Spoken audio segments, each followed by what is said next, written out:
Deus não quer abrir uma porta, Deus não quer fazer só um milagre na nossa vida. Deus quer voltar a ser o centro das nossas vidas, o amado da nossa alma, o desejado do nosso coração, aquele que nós ansiamos por Ele, aquele que a nossa alma tem sede dEle, aquele que quando você passa 3 dias sem orar, não é ninguém que pede não, é um negócio, um vazio que você sente, que você diz: eu preciso da presença, eu preciso me humilhar, eu preciso orar, porque eu conheço o endereço. Eu sei que a minha vida não vai fluir, não é quando o midianita correr. Eu sei que a minha vida vai fluir, é quando Deus voltar para o centro, é quando o anjo descer no carvalho, é quando Deus aparecer e a glória dele manifestar. Capítulo 6, versículo 11. Então o anjo do Senhor e assentou-se debaixo do carvalho que está em Ofra, que pertencia a Joás, Abis Esrita. E Gideão, seu filho, estava malhando trigo no lagar, para o salvar dos midianitas. E o anjo do Senhor lhe apareceu e disse: o Senhor é contigo, homem valoroso. Pai, aqui está a tua palavra, que não precisa de complemento, mas da revelação do teu Espírito. Fala conosco nessa noite. Nós precisamos ouvir a tua voz. É no nome de Jesus que nós oramos e a igreja diz: sente aí, por favor.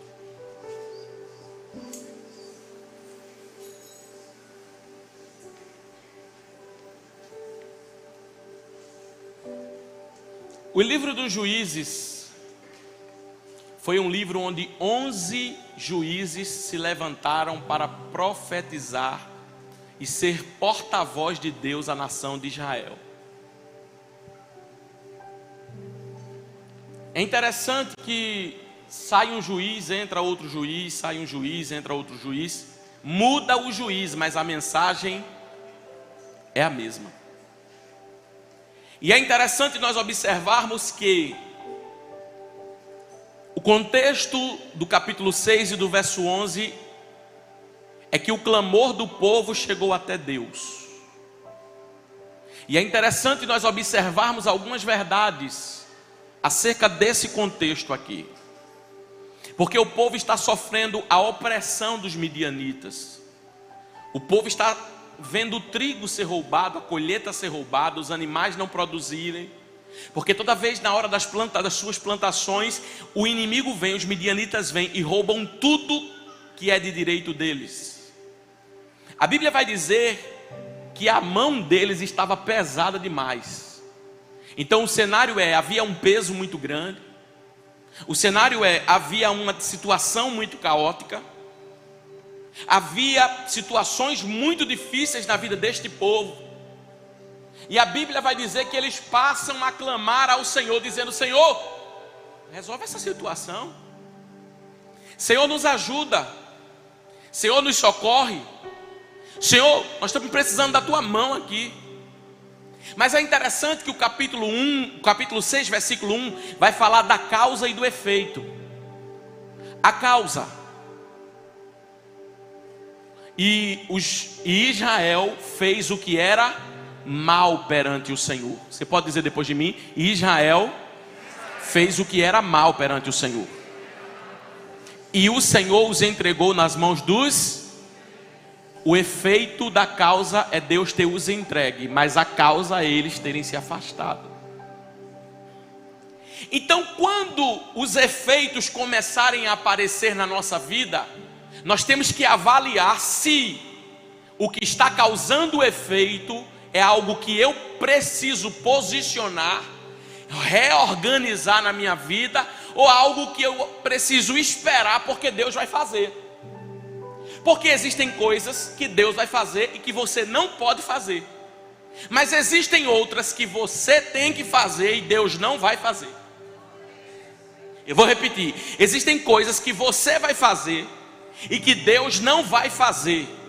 E existem coisas que você precisa fazer que Deus também não vai fazer. Então entenda algo muito interessante sobre isso. Quando o efeito da causa vem, eles começam a clamar. Mas ninguém diz assim: por que, Senhor? Deixa eu entender esse processo aqui do que nós estamos vivendo, do que nós estamos enfrentando, do que nós estamos passando. E é interessante que eles começam a clamar. Mas após tanta coisa acontecer, após tanta guerra acontecer, a minha questão é: não poderia ter clamado antes? Quando a oração na nossa vida se torna objeto de troca ou de pedido, é porque nós estamos pobres espiritualmente. Porque a Bíblia vai dizer que a terra descansou por 40 anos. Quantos anos? Cuidado com o evangelho do conforto demais. Porque eles não se perderam quando estavam no aperto, se perderam quando estavam confortáveis. Então a terra estava descansando. Enquanto a terra estava descansando, eles estavam se afastando. Só que não é só no conforto que a gente precisa ter cuidado, é no conforto e na prova. Mas o conforto ainda mais. Porque se estamos na dificuldade, algo nos faz clamar: vou orar por isso, vou clamar por isso. Então tem uma causa sempre nos empurrando para a oração. Mas se estamos no conforto, geralmente a nossa agenda aumenta no conforto. Geralmente no conforto aparece mais amigos. E você começa a ficar sem tempo. Geralmente no conforto aparece muita coisa para você fazer, uma agenda lotada para você, porque o conforto chegou, sempre vai ter o que fazer. Num aperto você não tem nem para onde sair, porque não tem o que comprar, não tem onde comprar. Quando fica confortável demais, você sai para comprar, você sai para fazer, você sai para relacionar, você sai para ir no restaurante, você sai para fazer tanta coisa, relacionar com pessoas, em conversas. Então cuidado quando o conforto chegar. Porque eu profetizo que Deus vai levantar uma geração que quanto mais Deus nos der, mais Deus terá de nós. Aí a Bíblia vai dizer que eles estão vivendo esse tempo de opressão e começam a clamar ao Senhor. Interessante que o lógico era Deus dizer: chegou a resposta, chegou o milagre, eu vou agir. Mas sabe o que a Bíblia vai dizer? O Senhor respondeu. Pastor, qual foi a resposta de Deus para o povo? Deus enviou um profeta no meio deles. A resposta de Deus estava por trás de uma palavra profética. E a palavra de Deus foi, põe para mim na tela, capítulo 6, versículo 7. Quando Israel clamou,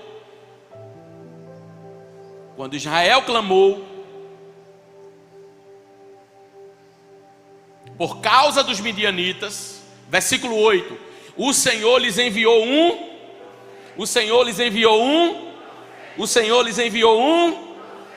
Aí olha o que Deus fala, diz assim: diz o Senhor: eu vos fiz subir, eu vos tirei da casa da servidão, eu vos livrei das mãos dos egípcios e da mão de todos quantos vos oprimiam, os expulsei de diante de vós e vos dei a sua terra. E a vós disse: eu sou o Senhor vosso Deus, não temais aos deuses dos amorreus, em cuja terra habitais. Mas não destes ouvido a minha. Olha comigo aqui.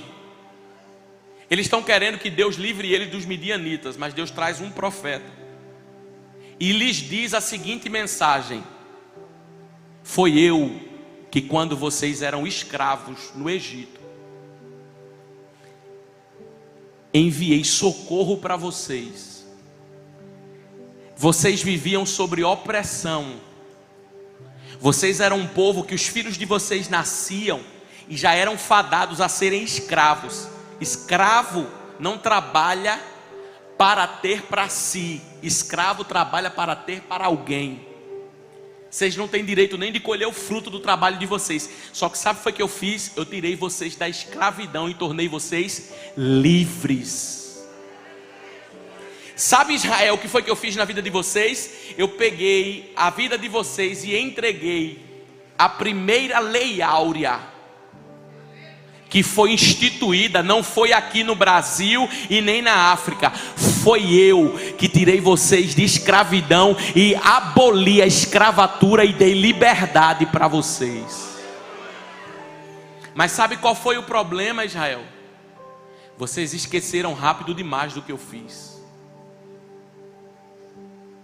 Vocês sabem, vocês esqueceram do Egito, vocês esqueceram do mar, vocês esqueceram do maná.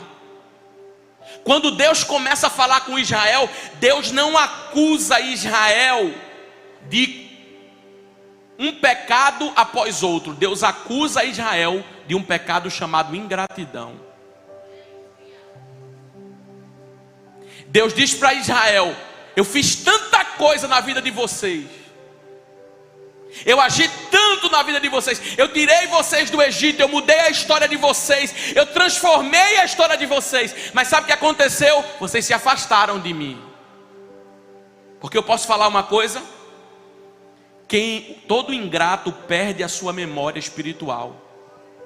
Todo ingrato perde, e quando ele perde a memória, ele perde o discernimento.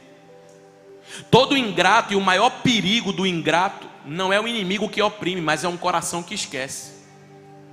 Então, deixa eu falar uma coisa para você. Deus pode travar as coisas para você, Deus pode fechar a porta, mas aprenda a ser grato com aquilo que Ele já fez. Porque você não é mais escravo, hoje você é livre. O que Deus está trazendo ao povo é uma memória. Quem eram vocês antes da minha mão no Egito? Quem foi que foi lá no Egito, quando vocês eram escravos, e libertou vocês? Irmão, Deus faz uma coisa no início do ano na nossa vida, com um mês, quando vem outra luta, a gente já esquece. Porque o grato, ele tem que olhar para a situação e dizer assim: o Deus que me livrou há 1 ano, 2 anos, 10 anos, vai me livrar nessa de novo. E aí, irmão, chegou a luta, e aí? Vai ser do mesmo jeito, a mão de Deus está sobre mim. E agora vai ser como? Do mesmo jeito, o Deus que me sustentou até agora vai continuar me sustentando. E como é que vai para frente? Como é que... Eu não quero ir para frente, eu quero estar na direção, eu quero estar na posição, eu quero estar no centro da vontade dele. Agora, uma coisa eu sei, vai ser do mesmo jeito que Ele sempre fez. Ele me sustentou, Ele me ajudou, Ele estendeu a mão, porque eu sei que é Ele.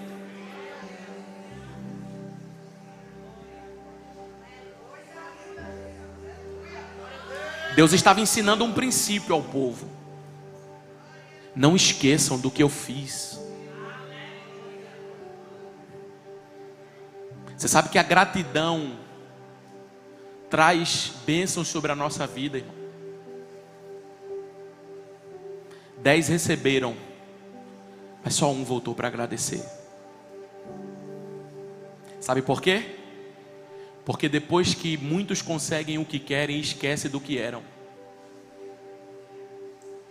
Aí a Bíblia vai dizer que Deus olha para o povo e diz assim: não esqueça de quem você era, não.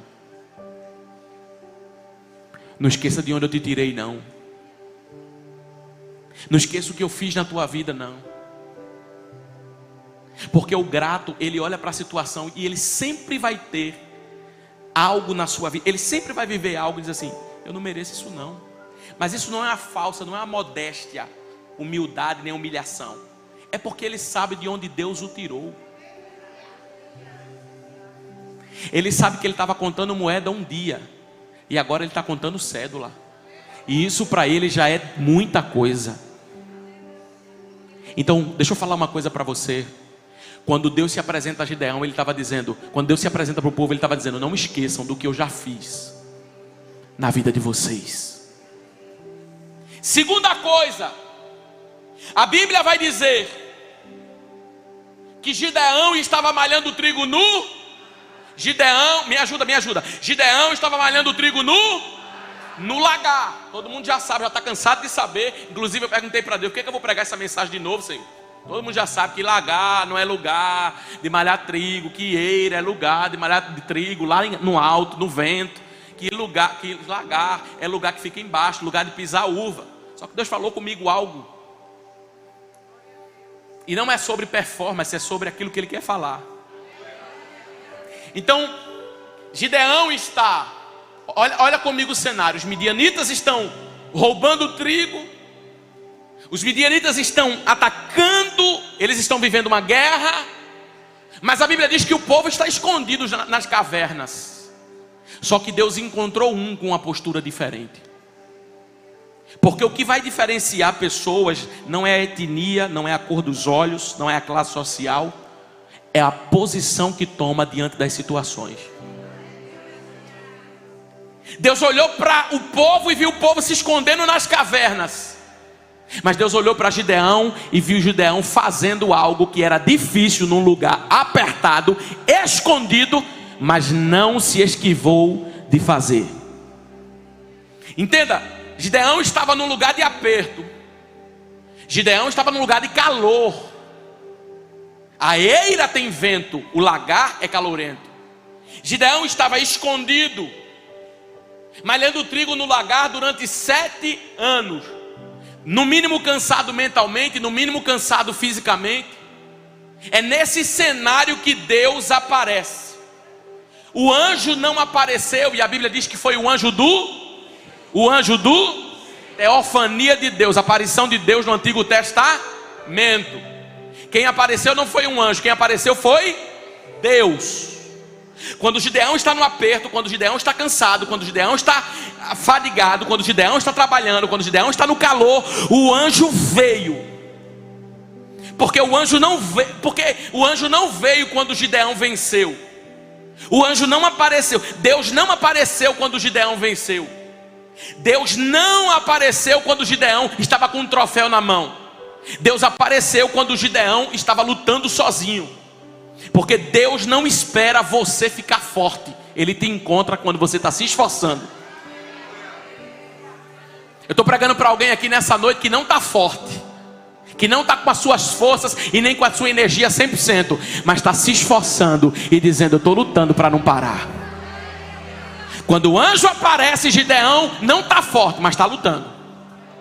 Porque estar forte é uma coisa e estar lutando é outra. Tem gente que olha para você lutando e diz assim: aí, irmã, está lutando? Estou lutando. Mas na verdade você queria dizer: não estou com vontade de lutar, não estou com vontade de guerrear, não estou com vontade de fazer, mas estou fazendo. A gente não faz o que tem vontade, a gente faz o que tem propósito. Aí Deus encontra Gideão para dizer: eu não espero você ficar forte. Na verdade eu renovo tuas forças cansado, porque eu encontrei você no esforço aqui nessa noite.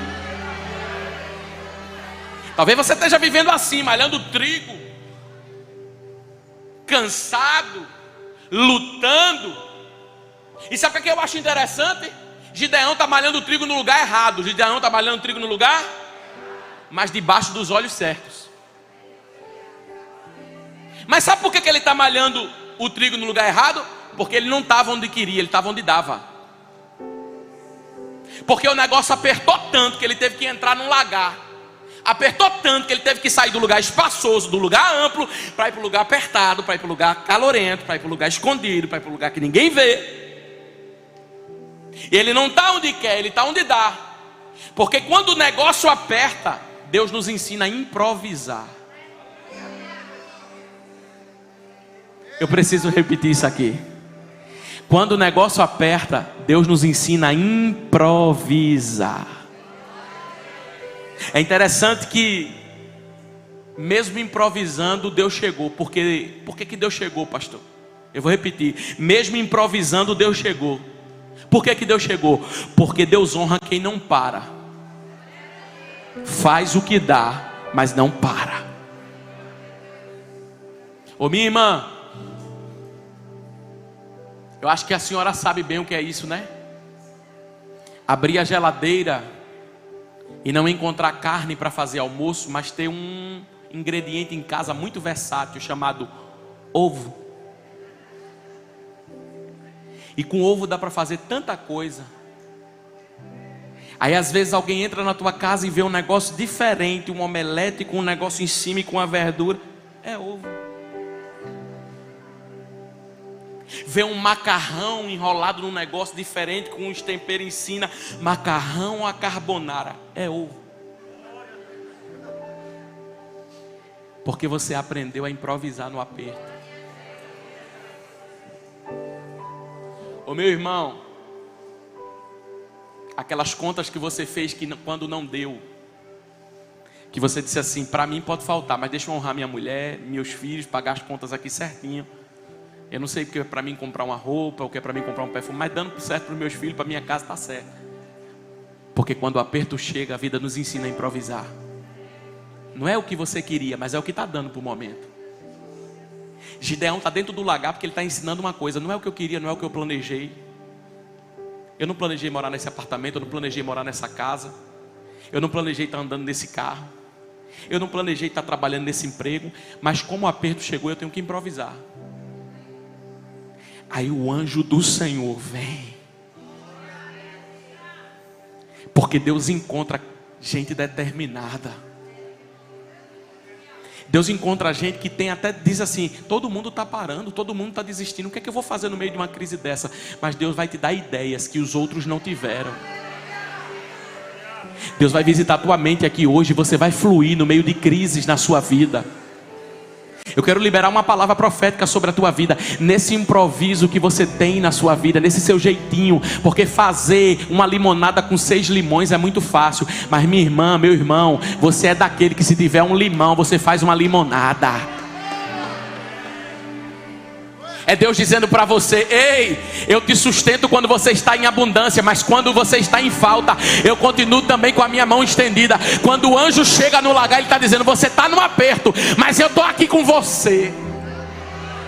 Você está no aperto, mas a minha presença chegou para compartilhar esse ambiente com você. Talvez se ele estivesse na eira, o anjo não tinha visitado, mas no aperto Deus chegou. E você sabe que Deus tem um negócio com aperto? Você sabe que Deus tem um negócio com aperto? Deus chegou no livro do Segunda Reis, salvo engano, capítulo 6. Enquanto o rei da Síria estava fazendo os planos para destruir Israel, Deus olhou para Eliseu e disse assim: diga ao meu povo que não vá pelo caminho da estrada, porque se eles forem, o inimigo vai encontrar eles. Vá por tal e tal caminho. Significa, eles saíram do amplo e começaram a pegar os becos, sair da avenida para a rua apertada. Eles estavam no estreito, mas sabe de uma coisa? Não era que esse estreito estava levando eles para o lugar do livramento na vida deles? Porque se eles estivessem andando pela avenida, o inimigo ia os ver e ia os matar. Só que Deus estava dizendo, enquanto eles estavam folgados, enquanto eles estavam andando no caminho largo, eles podiam estar perdidos, mas no estreito eu estava dando livramento. Você sabia que estreito é um lugar que Deus sabe esconder crente?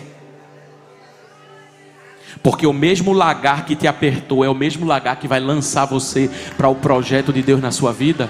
Eu vou profetizar. O mesmo lagar que apertou você. Eu estou falando para alguém que está vivendo num aperto, num improviso.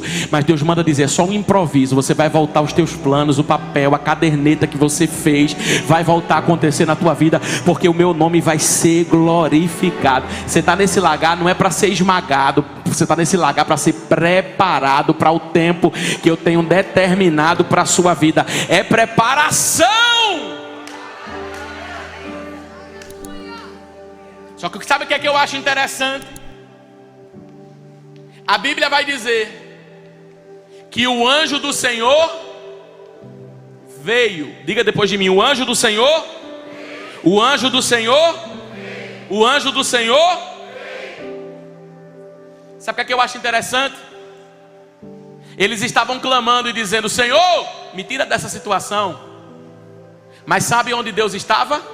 Fora do arraial. Não era a presença dos midianitas que estavam fazendo eles empobrecer. Não, pastor, não. Era que Deus estava fora do arraial. Só que volta lá o tema. Você precisa saber o que acontece quando Deus volta a ser o centro. 7 anos de opressão. 7 anos dando errado. 7 anos dando murro em ponta de faca. 7 anos e nadando e morrendo na praia. 7 anos e tentando e nada acontece. 7 anos e as coisas travadas. Pastor, está travado. Eu quero que abra, eu quero que faça, eu quero que Deus faça. Aí Deus estava dizendo, e eu quero voltar para o centro. Porque enquanto eles estavam preocupados com a porta abrir, Deus estava preocupado em voltar para o arraial.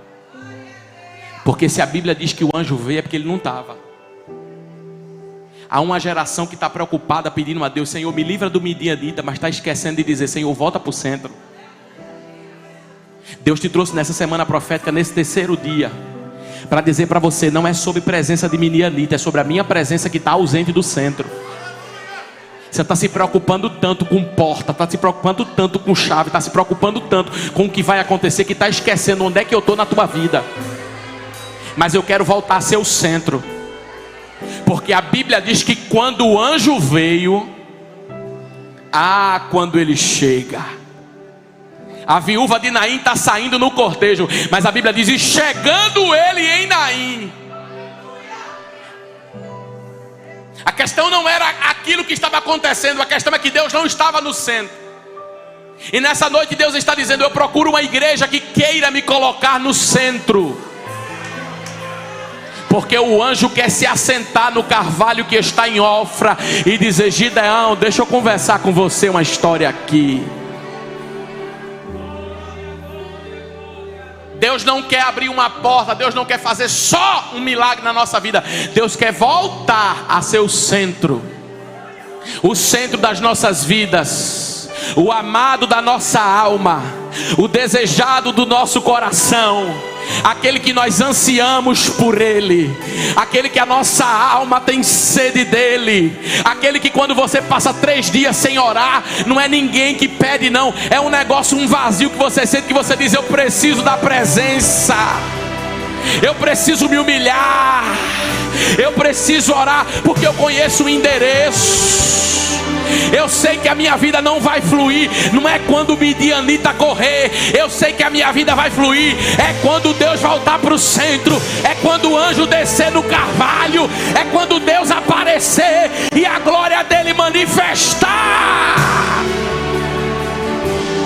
Tem gente que está profetizando algo e dizendo, Deus vai fazer, Deus vai fazer, Deus vai fazer, e Deus está olhando no céu e dizendo, eu vou fazer quando eu voltar para o centro.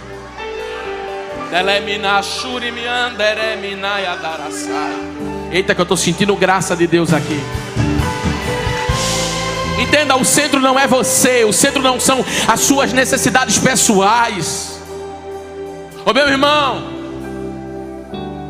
deixa eu falar uma coisa para você, gente. Deixa eu falar uma coisa para você.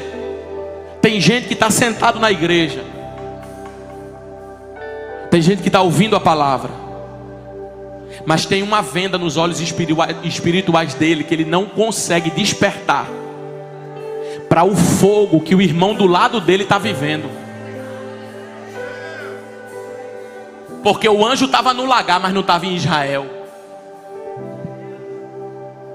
O avivamento estava dentro do lagar, mas não estava fora.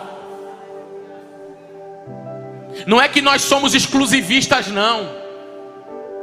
É o valor que nós damos à presença. Porque tem alguém que a presença está passando, ele está fazendo assim, ó. Mas tem alguém que quando a presença entra, ele olha para ele olha para a condição dele. Irmão, geração que consegue chorar diante de um filme, mas não tem emoção nenhuma para expressar diante de Deus. Geração que tem fervor para gritar nome de estádio, nome de time de futebol.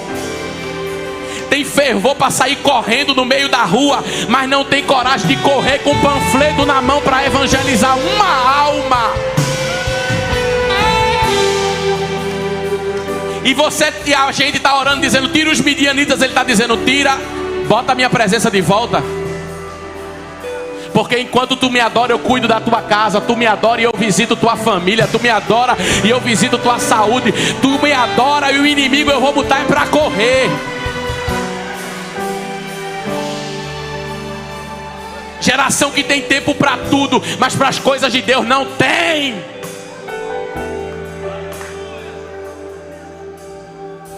Uma geração que tem sede por outras coisas. Irmão, deixa eu falar uma coisa para você. O maior sinal da apostasia é que o amor está se esfriando. Está se esfriando, o amor está se esfriando. Não aquece mais. Não ferve mais aqui dentro. Não mexe mais aqui dentro. O Espírito Santo é fogo consumidor. Eu duvido um lugar pegar fogo e não ser queimado por chamas, e não vir gente de quarteirão e chegar e dizer: o que é isso que está acontecendo? Eu não estou culpando você não. Eu estou dizendo para você que não experimentou desse fervor ainda. Pede para Deus nessa noite: Jesus, me queima aqui. Me bota na tua fogueira, Jeová. Eu não quero ser esse crente. Agora, Deus só vai fazer isso se você reconhecer o seu estado. Porque o problema não é você ser frio, é você ser frio achando que está tudo bem. O problema não é estar algo espiritual na tua vida errado, não. O problema é que não há reconhecimento. Teme mais a um homem do que a Deus. Quando chega uma autoridade ou alguém, fulano de tal, quando está na igreja, conversa, masca chiclete, abre a boca, faz tudo, mas não reverencia a presença daquele que muda todas as coisas. Vê alguém com aguidá, com a roupa branca, misericórdia, sangue de Cristo. Eles que têm que correr, porque o Deus dele tem que pedir autorização ao meu. Porque ele tomou a chave da morte e do inferno. Ele tomou a chave da morte e do inferno e disse: tudo que você for fazer é debaixo da minha permissão. Quem manda é Deus.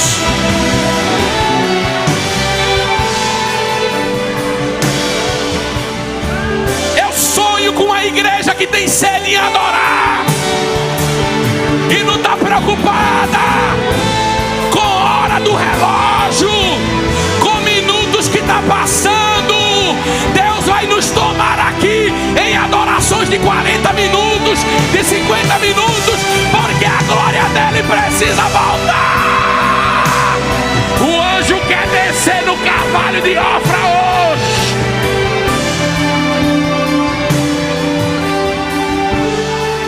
Os demônios vão começar a gritar na hora dos nossos cultos. Porque a unção de Deus quebra jugo. Que culto é esse que Deus opera e o demônio fica lá oculto? Vai começar a dar. Não se espante quando cair do seu lado, não. Porque Deus vai trazer um fogo tão grande. Que presença que não for presença de Deus vai sair.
Quando o anjo vem, acontece isso mesmo.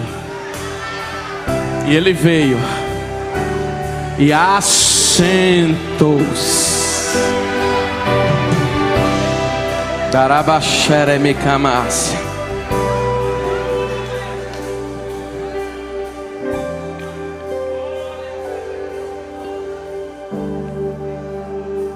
Melhor do que orar pedindo para Deus tirar os midianitas é orar para Deus voltar para o centro.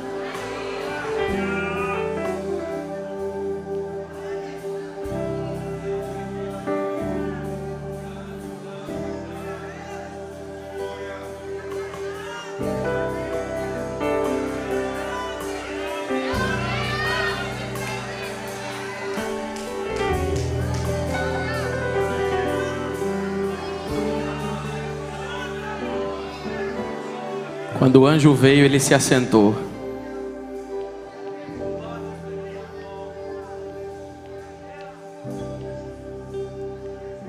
Sabe que quando o anjo se senta, ele se assenta na torre da observação. Quando Deus se assentou, ele estava observando o cenário antes de aparecer. Deus está nos observando.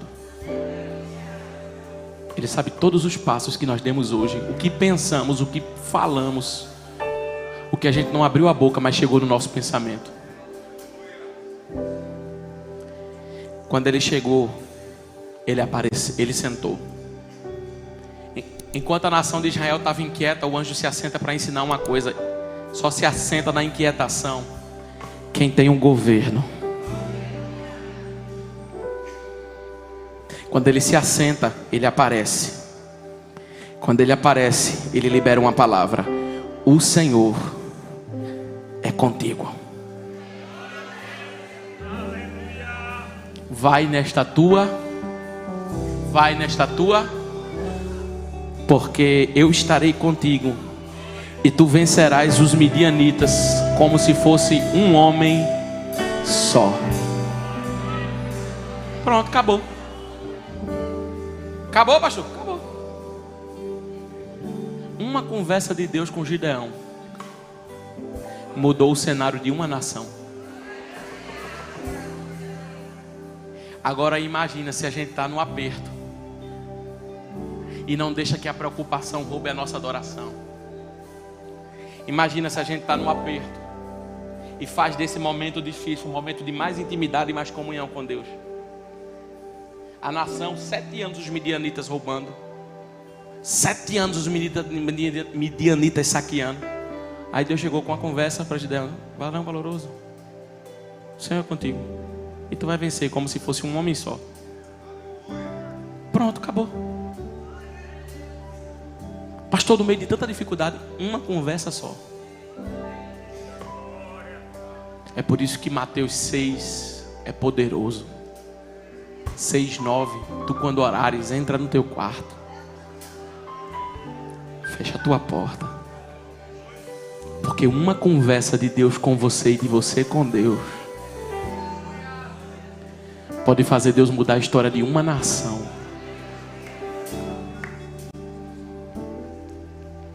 O que eu quero dizer para você nessa noite é encerrar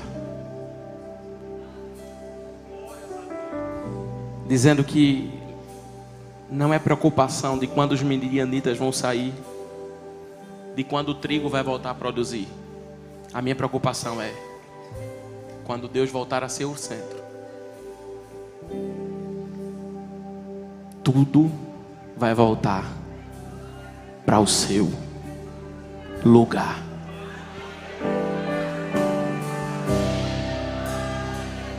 Quando Deus libera a palavra para o povo, Ele estava dizendo: está tudo desorganizado.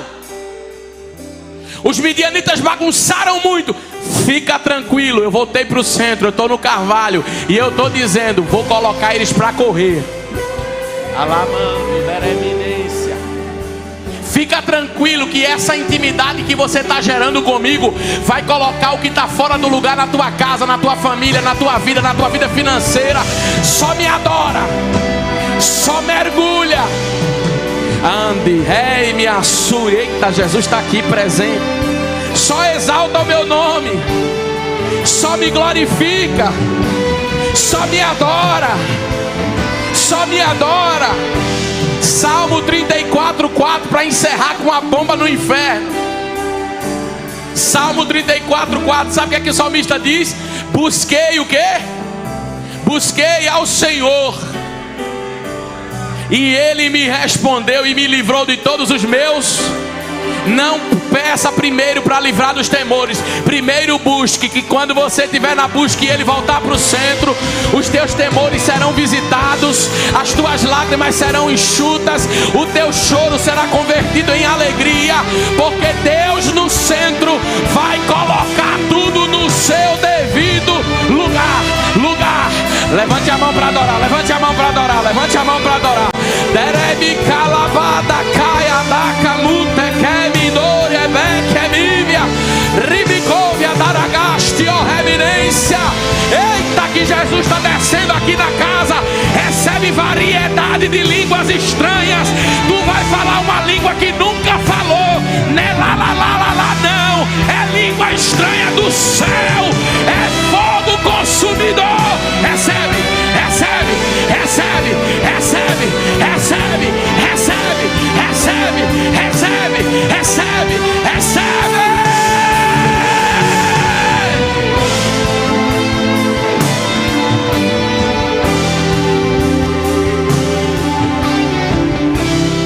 Quem pode adorar, levante a mão, não pare não. Não pare não, não pare não, não pare, não pare, não pare, não pare.